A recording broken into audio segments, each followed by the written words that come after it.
Genre cinema రాలేదా అని ఏంటని? నేను ఫస్ట్ కరెక్ట్ చేస్తానండి. అంటే దీనికి 4 years పట్టలేదు. ఓకే, నేను చెప్పింది ఈ సినిమా 4 years అని కాదు. సినిమాకి గ్యాప్ 4 years వచ్చింది కానీ ఈ సినిమాకి 4 years పట్టలేదు. ఓకే, నేను ఏంటంటే వకీల్ సాబ్ తర్వాత అంటే మీ అందరికీ తెలిసే ఉంటుంది, నేను ఆల్రెడీ ఒక 1 year నేను ఐకాన్ అన్న స్పెండ్ చేశాను. తర్వాత నేను ఇది రాశాను. ఆనెస్ట్గా చెప్తున్నాను, నాకు కొంచెం ఇది నరేట్ చేసినప్పుడు కూడా I was rejected by some heroes. ఈ కథని అర్థం చేసుకొని నాకు ఫుల్ ఫ్రీడమ్ ఇచ్చి రేపు ప్రొద్దున ఈ సినిమా సక్సెస్ అవుతండి, ఈ స్టేజ్ మీద ఉన్న వాళ్ళకి చెందుతుందండి. డెఫినెట్గా నేను చెప్తున్నాను లౌడ్గా, ఇది ఏదైనా బాగలేకపోతే entire credit is mine, fault is mine. ఏదైనా బాగుంది అని అంటే మాత్రం మీరు నితిన్ గారికి, రాజు గారికి, గుహన్ గారికి, వీళ్ళందరికీ ఇవ్వండి. షీఈ్ ఫ్రమ్ కేరళ అండి. అంటే నేను ఇంకా సినిమా చూస్తే కొంచెం రివీల్ అవుతుందని చెప్పి నేను మాట్లాడట్లేదు, వాళ్ళు చాలా కష్టపడ్డారు. Same with the Saptami madam అయితే 8 months అని పట్టుకొచ్చామండి, 2 సంవత్సరాలు హైదరాబాద్లోనే ఉన్నారు. ఓకే, సో ఇది రేపు ప్రొద్దున వీళ్ళందరికీ వెళ్తుందండి. మూర్తి గారు, I'm coming to your question అండి. నేను అందుకొరకు మాట్లాడలేదు, తర్వాత ఇది మీరు క్వశ్చన్స్ అడిగినప్పుడు బోర్ రాకూడదని మాట్లాడలేదు నేను.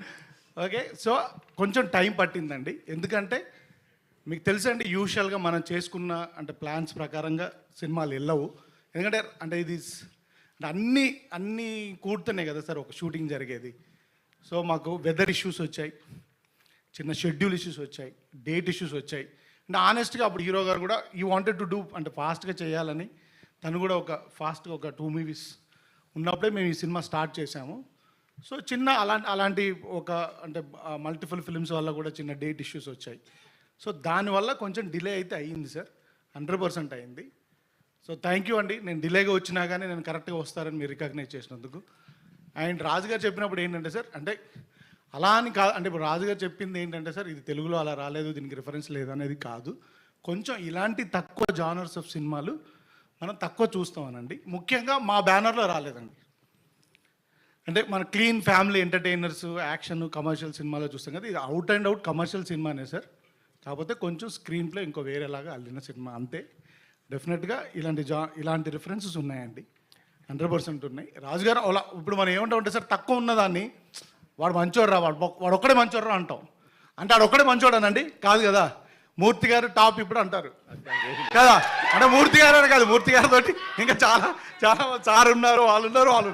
అలా ఒక అంటే కొల్లుక్యాలుగా మాట్లాడేటప్పుడు దొరలే మాటల్లో అనడమే తప్ప డెఫినెట్గా అంటే వీ ట్రైడ్ అండి.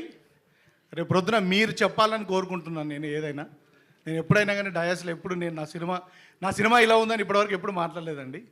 ఏది వకీల్ సాబ్ చేసినప్పుడు కూడా నేను మాట్లాడలేదు, ఎంసీఏ చేసినప్పుడు కూడా మాట్లాడలేదు. సో ఒక రిలేషన్షిప్ అండర్ గ్రౌండ్ పెట్టుకొని ఒక స్క్రీన్ ప్లే బేస్డ్ సినిమా చేశాం sir. I hope you will enjoy it. Sir ఇంతకీ ఐకాన్ గురించి ఏమైనా చెప్తారా? అసలు ఆ కథ ఓన్లీ తమ్ముడు నేను ఒప్పుకోను. నేను ఒకటి చెప్పారు సార్, ఆ కథ అలాగే ఉందా? కథ అలాగే ఉందా? నేను ఒప్పుకోను, ప్రొడ్యూసర్గా నేను ఒప్పుకోను.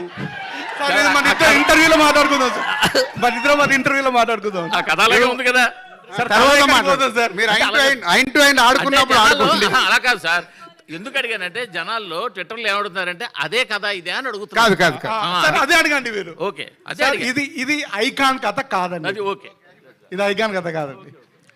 రాజుగారు సార్, రాజుగారు, నితిన్ గారు యాక్చువల్లీ ఇది పవన్ గారి టైటిల్ కదా. సో అందులోనూ అన్న యొక్క గోల్ కోసం పవన్ గారు కష్టపడతాడు, విన్ అవుతాడు. ఇందులోనేమో మీరు మీ అక్క ఒక లక్ష్యం ఒకటి ఉంటుంది, దానికోసం మీరు కష్టపడి విన్ అవుతారు. లైన్ ఈ ఆన్సర్కి నాకంటే బాగా మా డైరెక్టర్ గారు చెప్తారు. అడగండి. పవన్ గారు తమ్ముడు ఆ సినిమాలో తన అన్న అచ్యుత్ బాక్సింగ్ ప్లేయర్, అది అతని యొక్క లక్ష్యం కోసం అతను కష్టపడి విన్ అవుతాడు కదా. సో ఇందులో ఏంటంటే ఈ తమ్ముడు తన అక్క యొక్క గోల్, ఒక సోషల్ మెసేజ్ కూడా ఉంది, ఏజెన్సీలో ఏదో ప్రాబ్లం ఉంటుంది. సో ఆ ప్రాబ్లం సాల్వ్ చేయడానికి ఆ యొక్క లక్ష్యం కోసం ఈ తమ్ముడు ఎంటర్ అవుతాడు అనే ఒక బేస్ అలా కనిపిస్తుంది. అది మీకు అర్థమైంది, అదే అయితే అదే కరెక్ట్ సార్.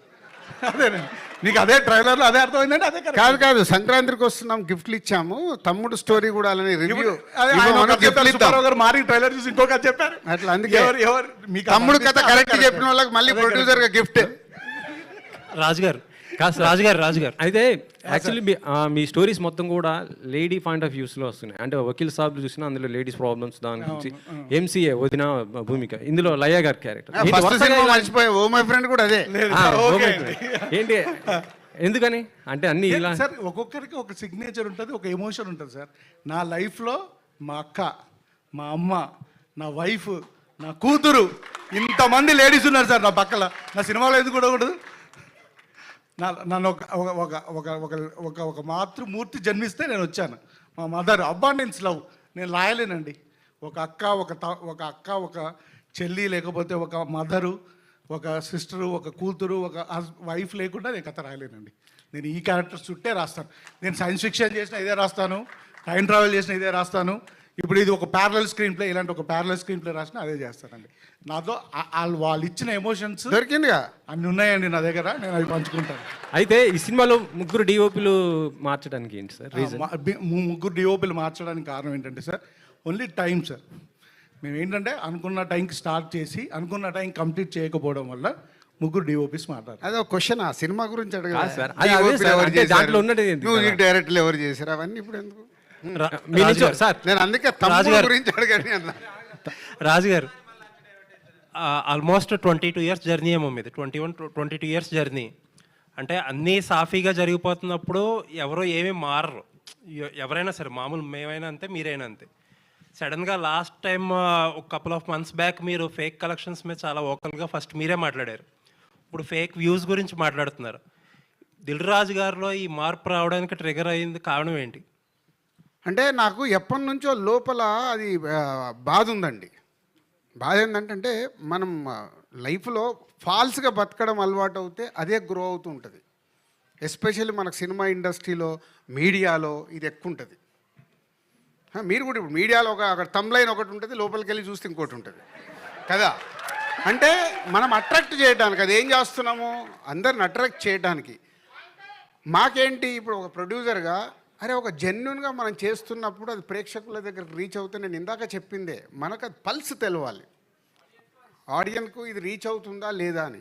మనం ఇచ్చేసి దాని వెనకాల అవి వేసుకుంటూ వెళ్తే, విచిత్రం ఏంటంటే మా ఇంట్లో అడిగారు, అయ్యింది ఇది 10 మిలియన్ చూసారా అని. ఇప్పుడు ఏం చెప్పాలి?